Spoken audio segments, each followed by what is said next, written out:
Your dictation will start in 3 seconds. 3, 2, 1.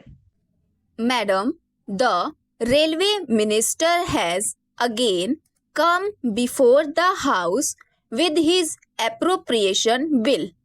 Taking advantage of the occasion, I would like to put some points about the performance of the railways before the Honorable Minister for clarification.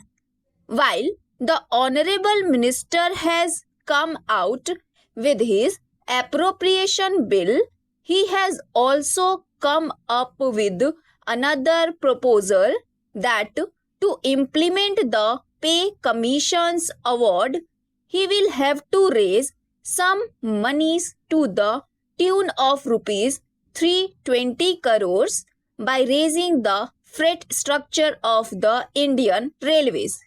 Only 9 months back, when the railway budget was placed before Parliament, the railway minister justified the necessity for a hike in passenger fares, and that too for better performance of the railways and for giving more amenities to the passengers. Of course, there is not enough scope for a thorough review of the performance of the railways during the last 9 months, but still some points may be discussed. Definitely, the minister will take pride in his own performance. But I do not know whether the Honorable Minister has any knowledge or connection with what the passengers say about the railways. Perhaps he may not be having any contact with the ordinary public who travels by the railways. They have a number of substantial complaints against the performance of the railways. True, some new trains have been introduced during this time, and for some of the trains, the running time has been reduced, but not to the extent to which it was there 5 or 6 years back. But if you look at the railway system as a whole, you will find that improvement of the total railway system has remained at a big zero. There is no improvement if you look at the overall performance of the railways.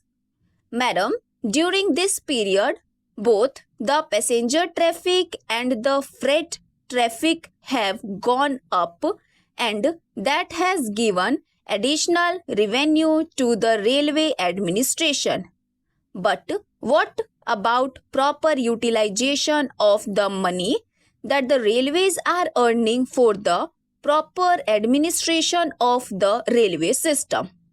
Now, on the one hand, the railway minister has come up with a proposal for a hike in the freight structure, and on the other, the railway minister has decided to set up a railway finance corporation to raise rupees 250 crores because of inadequacy of budgetary support for the Indian Railway.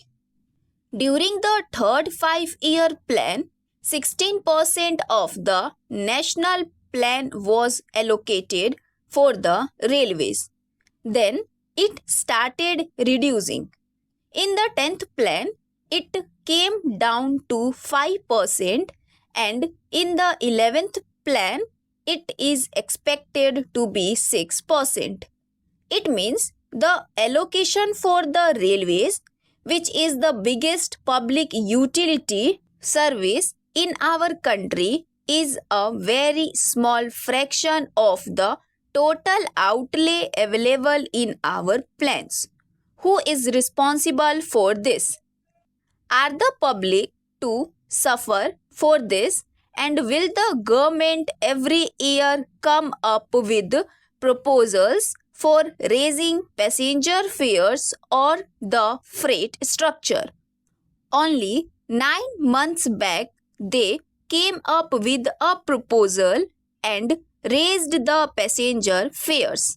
Now they are raising the freight structure. This is putting additional burden on the people as a whole. What will be the effect on the economy in general if these rupees 320 crores are collected through this hike in the freight structure?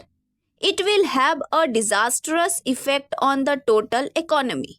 That will lead to serious inflation. If we go in for a rise in the administered prices by raising the freight structure, they say it may lessen the burden on the people or minimize the burden on the people. Whatever it is, the fact is that the effect of this hike in the freight structure will be serious on the total economy, and prices of all essential commodities are bound to go up.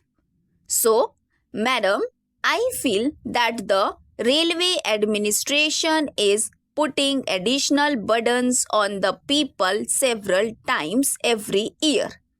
Now, coming back to the passenger traffic, I would like to mention that some trains have been introduced.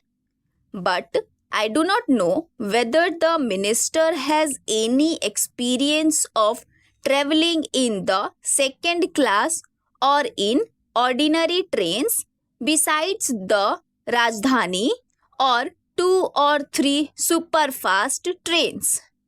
There are deplorable conditions in the passenger trains that are running in our country. Without water, without light, without the minimum amenities, the passengers have to travel in a very pitiable condition. And reserved compartments are full of people who are without reservation, and people are compelled to travel in that way. Because of the shortage of accommodation, people have to travel like beasts, and without reservation, people come to reserved compartments. The reservation has also been reduced to a farce. Nowadays, to make a reservation in an ordinary first class or ordinary second class has no meaning, because people would not be able to travel in their reserved seats and they will be made to stand, while others without reservation will sit there.